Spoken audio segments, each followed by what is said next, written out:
So many years ago, when I was taking pre-med biology, and that's several decades to say the least, the class was mostly male, and they put up a hormone chart as they were talking about the endocrine system, because pre-med biology was a lot about systems and setting the preparatory work for going into the medical part.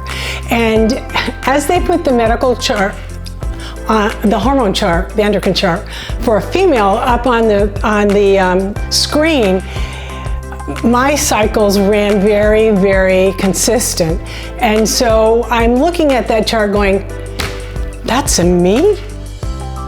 I mean, because it's like day in, day out the same. And so I started to teach that, because at part of what my undergrad work, I did volunteer classes for women, and so I started to teach about the hormone chart.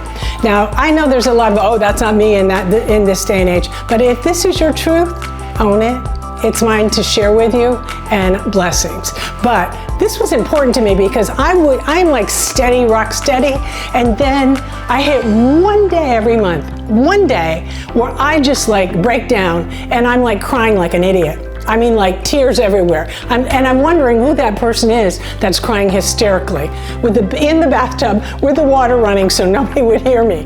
And it's when I got to biology class and I found this. And the reason I'm sharing this now is that I'm not sure everybody makes it to biology class. And by the way, thank you, Don Lapone, for being one of the best teachers ever. And when you taught on this, you blushed the whole time. So I would like to just show you, in the beginning of our cycle, you know, it's after menses, things kind of slow down, things are a little quiet. I'm actually tired during this time, and even though I'm 71, I still have a cycle. I just don't have a menses, so it's a little bit different. But there is a cycle there. So as it goes up, the estrogen goes up.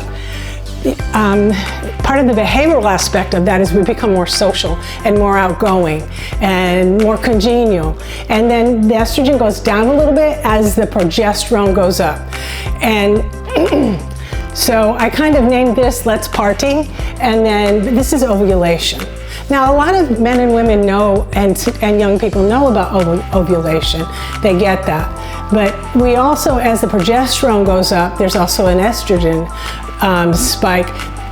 This is like the most productive time of my cycle, and I would actually schedule my meetings and trips when I could to correlate with this, because I was like rock and roll, get everything done in triplicate with no problem.